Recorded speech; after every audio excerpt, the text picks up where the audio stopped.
Chapter 12 Electricity. Electricity has an important place in modern society. Modern society which electricity बिजली का एक महत्वपूर्ण स्थान है. It is a controllable and convenient form of energy for a variety of uses in homes, schools, hospitals, industries and so on. ਇਸ energy ਦੀ ਕਿਸਮ ਜਿਸ ਨੂੰ ਅਸੀਂ ਕੰਟਰੋਲ ਵੀ ਕਰ ਸਕਦੇ ਹਾਂ, ਨਿਯੰਤਰਣ ਕਰ ਸਕਦੇ ਹਾਂ ਅਤੇ ਕਨਵੀਨੀਅੰਟ ਹੈ, ਸੁਵਿਧਾਜਨਕ ਹੈ, ਉਸ ਦੇ ਘਰਾਂ ਦੇ ਵਿੱਚ, ਸਕੂਲਸ, ਹੌਸਪੀਟਲ, ਇੰਡਸਟਰੀ ਦੇ ਵਿੱਚ ਬਹੁਤ ਸਾਰੇ ਯੂਜ਼ ਹਨ, ਬਹੁਤ ਸਾਰੀ ਵਰਤੋਂ ਹੈ. ਵਾਟ ਕੰਸਟੀਟਿਊਟ ਇਲੈਕਟ੍ਰੀਸਿਟੀ. ਇਲੈਕਟ੍ਰੀਸਿਟੀ ਨੂੰ ਕੌਣ ਬਣਾਉਂਦਾ ਹੈ ਜਾਂ ਇਲੈਕਟ੍ਰੀਸਿਟੀ ਕਿਸ ਤੋਂ ਬਣਦੀ ਹੈ. How does it flow in N electric circuit. Electric circuit ਵਿੱਚ ਇਹ ਕਿਸ ਤਰ੍ਹਾਂ ਚੱਲਦੀ ਹੈ. What are the factors that control or regulate the current through an electric circuit? ਉਹ ਕਿਹੜੇ ਕਾਰਕ ਹਨ, ਕਿਹੜੇ ਫੈਕਟਰਸ ਹਨ ਜੋ ਇਸ ਨੂੰ ਕੰਟਰੋਲ ਅਤੇ ਰੈਗੂਲਰ ਕਰਦੇ ਨੇ, ਨਿਯੰਤਰਿਤ ਕਰਦੇ ਨੇ ਇਲੈਕਟ੍ਰਿਕ ਸਰਕਟ ਦੇ ਵਿੱਚ. In this chapter we shall attempts to answer such question. ਇਸ ਲੈਸਨ ਦੇ ਵਿੱਚ ਅਸੀਂ ਅਜਿਹੇ ਕੁਐਸਚਨਾਂ ਦੇ ਉੱਤਰ ਦੇਵਾਂਗੇ. We shall also discuss the heating effect of electric current. ਅਸੀਂ ਇਸ ਲੈਸਨ ਦੇ ਵਿੱਚ ਇਸ ਦੇ ਤਾਪਨ ਪ੍ਰਭਾਵ, ਹੀਟਿੰਗ ਇਫੈਕਟ ਬਾਰੇ ਵੀ ਚਰਚਾ ਕਰਾਂਗੇ ਐਂਡ ਇਟ ਇਜ਼ ਐਪਲੀਕੇਸ਼ਨ ਅਤੇ ਇਸ ਦੇ ਪ੍ਰਯੋਗ ਬਾਰੇ ਵੀ. Electric current and circuit. We are familiar with air current and water current. ਬੱਚਿਓ, ਅਸੀਂ ਚੰਗੀ ਤਰ੍ਹਾਂ ਜਾਣਦੇ ਹਾਂ ਕਿ ਹਵਾ ਧਾਰਾ ਜਾਂ ਪਾਣੀ ਧਾਰਾ ਕੀ ਹੁੰਦੀ ਹੈ. ਅਸੀਂ ਜਾਣਦੇ ਹਾਂ ਕਿ ਹਵਾ ਕਿੱਦਾਂ ਵਹਿੰਦੀ ਹੈ ਅਤੇ ਪਾਣੀ ਕਿਸ ਤਰ੍ਹਾਂ ਵਹਿੰਦਾ ਹੈ. We know that flowing water constitute water current in rivers. ਅਸੀਂ ਜਾਣਦੇ ਹਾਂ ਕਿ ਵਗਦਾ ਪਾਣੀ ਦੀਆਂ ਧਾਰਾਵਾਂ ਨੂੰ ਦਰਿਆ ਦੇ ਵਿੱਚ ਬਣਾਉਂਦਾ ਹੈ. Similarly, if the electrical charge flow through a conductor, for example through a metallic wire, we say that there is an electric current in the conductor. ਇਸੇ ਤਰ੍ਹਾਂ ਜਦ ਇਲੈਕਟ੍ਰੋਨ ਕਿਸੇ ਕੰਡਕਟਰ ਦੇ ਵਿੱਚ ਫਲੋ ਕਰਦੇ ਨੇ, ਵਗਦੇ ਨੇ, ਜਿਵੇਂ ਕਿ ਕਿਸੇ ਮੈਟੈਲਿਕ ਵਾਇਰ ਦੇ ਵਿੱਚ, ਇੱਕ ਧਾਤ ਦੀ ਵਾਇਰ ਦੇ ਵਿੱਚ, ਤਾਂ ਅਸੀਂ ਕਹਿ ਸਕਦੇ ਹਾਂ ਕਿ ਇਲੈਕਟ੍ਰਿਕ ਕਰੰਟ ਜਿਹੜਾ ਹੈ ਉਹ ਕਰੰਟ ਕੰਡਕਟਰ ਦੇ ਵਿੱਚ ਫਲੋ ਕਰਦਾ ਹੈ, ਵਗਦਾ ਹੈ. In a torch we know that the cells or a battery when placed in proper order provide flow of charges or an electric current through the torch bulb to glow. Torch ਵਿੱਚ ਜਦ cell ਇੱਕ proper order ਦੇ ਵਿੱਚ ਪਾਏ ਜਾਂਦੇ ਹਨ ਜਾਂ ਰੱਖੇ ਜਾਂਦੇ ਹਨ ਤਾਂ ਚਾਰਜ ਜੋ ਹੈ ਉਹ ਫਲੋ ਕਰਦਾ ਹੈ ਜਾਂ ਫਿਰ ਇਲੈਕਟ੍ਰਿਕ ਕਰੰਟ ਉਸ ਦੇ ਵਿੱਚ ਫਲੋ ਕਰਦਾ ਹੈ, ਵਗਦਾ ਹੈ, ਜਿਸ ਦੇ ਨਾਲ ਬਲਬ ਜਗਣ ਲੱਗ ਪੈਂਦਾ ਹੈ. We have also seen that the torch gives light only when its switch is on. ਅਸੀਂ ਇਹ ਵੀ ਦੇਖਿਆ ਹੈ ਕਿ ਟੋਰਚ ਲਾਈਟ ਉਸ ਸਮੇਂ ਹੀ ਦਿੰਦੀ ਹੈ ਜਦੋਂ ਅਸੀਂ ਉਸ ਦਾ ਸਵਿਚ ਔਨ ਕਰਦੇ ਹਾਂ. What does a switch do? Switch ਕੀ ਕਰਦਾ ਹੈ? ਇਹ switch makes a conducting link between the cell and the bulb. ਜੋ ਸਵਿਚ ਹੁੰਦਾ ਹੈ ਉਹ ਕੰਡਕਟਿੰਗ ਲਿੰਕ ਜੋੜਦਾ ਹੈ, ਇੱਕ ਸੰਬੰਧ ਜੋੜਦਾ ਹੈ ਸੈੱਲ ਅਤੇ ਬਲਬ ਦੇ ਵਿੱਚ, ਜਿਸ ਨਾਲ ਬਲਬ ਜਗ ਪੈਂਦਾ ਹੈ. A continuous and closed path of an electric current is called electric circuit. ਤਰ੍ਹਾਂ ਦੇ ਲਗਾਤਾਰ ਅਤੇ ਬੰਦ ਪਥ ਨੂੰ ਇਲੈਕਟ੍ਰਿਕ ਸਰਕਟ ਕਹਿੰਦੇ ਹਨ. Now, if the circuit is broken anywhere or the switch of the torch is turned off, the current stops flowing and the bulb does not glow. ਹੁਣ ਜੇ ਸਰਕਟ ਕਿਸੇ ਜਗ੍ਹਾ ਤੋਂ ਟੁੱਟ ਜਾਵੇ ਜਾਂ ਟਾਰਚ ਦਾ ਜੋ ਸਵਿਚ ਹੈ ਉਹ ਆਫ ਕਰ ਦਿੱਤਾ ਜਾਵੇ ਤਾਂ ਕਰੰਟ ਵਗਣਾ ਬੰਦ ਹੋ ਜਾਂਦਾ ਹੈ ਅਤੇ ਬਲਬ ਨਹੀਂ ਜਗਦਾ. How do we express electric current. ਅਸੀਂ ਇਲੈਕਟ੍ਰਿਕ ਕਰੰਟ ਨੂੰ ਕਿਸ ਤਰ੍ਹਾਂ ਦਰਸਾ ਸਕਦੇ ਹਾਂ. Electric current is expressed by the amount of charge flowing through a particular area in a unit time. ਬਿਜਲੀ ਧਾਰਾ ਨੂੰ ਇੱਕ ਇਕਾਈ ਸਮੇਂ ਦੇ ਵਿੱਚ ਵਿਸ਼ੇਸ਼ ਖੇਤਰ ਵਿੱਚੋਂ ਲੰਘ ਰਹੇ ਚਾਰਜ ਦੀ ਮਾਤਰਾ ਨਾਲ ਦਰਸਾਇਆ ਜਾ ਸਕਦਾ ਹੈ. In other words, it is the rate of flow of electric charge.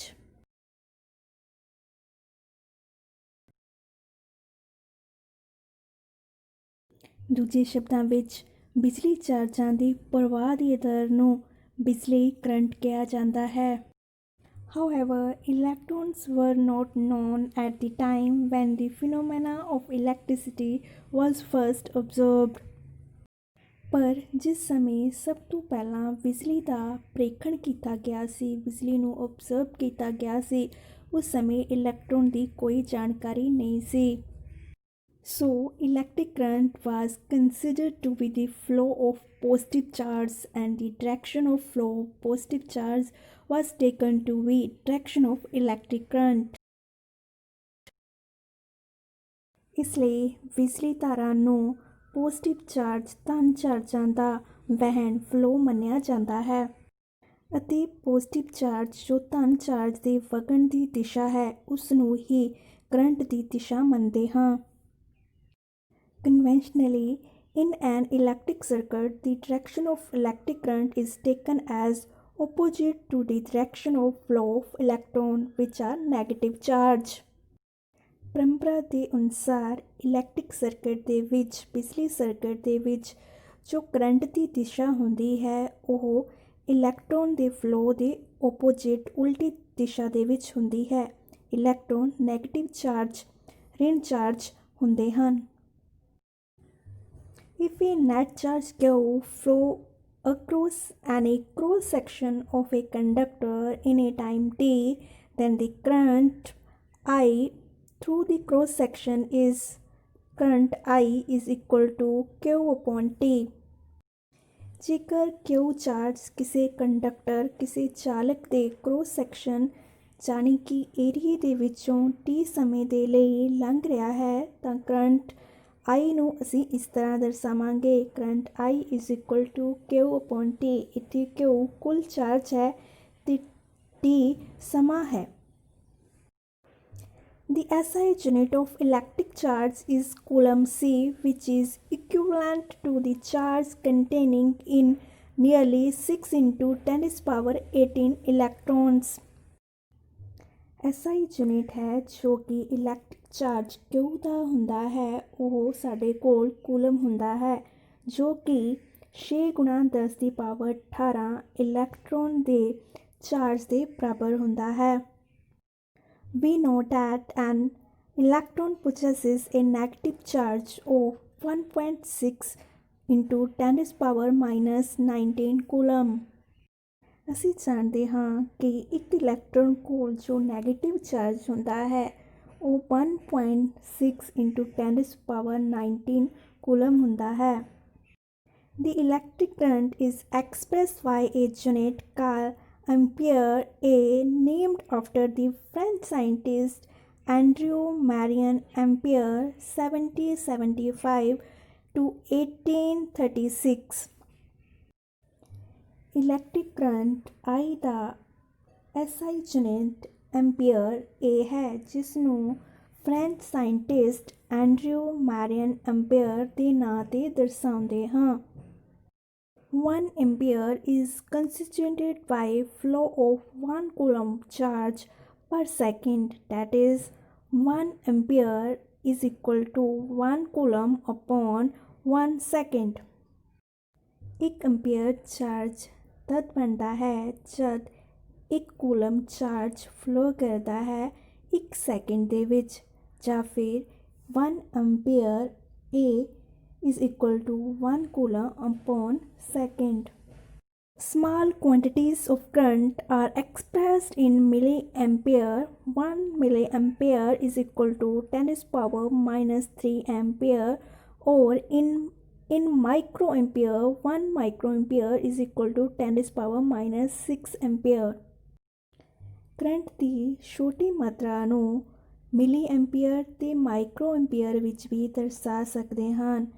1 milli ampere 10 ਦੀ ਪਾਵਰ ਮਾਈਨਸ 3 ਐਂਪੀਅਰ ਦੇ ਬਰਾਬਰ ਹੁੰਦਾ ਹੈ ਜਦੋਂ ਕਿ ਮਾਈਕਰੋ ਐਂਪੀਅਰ 10 ਦੀ ਪਾਵਰ ਮਾਈਨਸ 6 ਦੇ ਬਰਾਬਰ ਹੁੰਦਾ ਹੈ।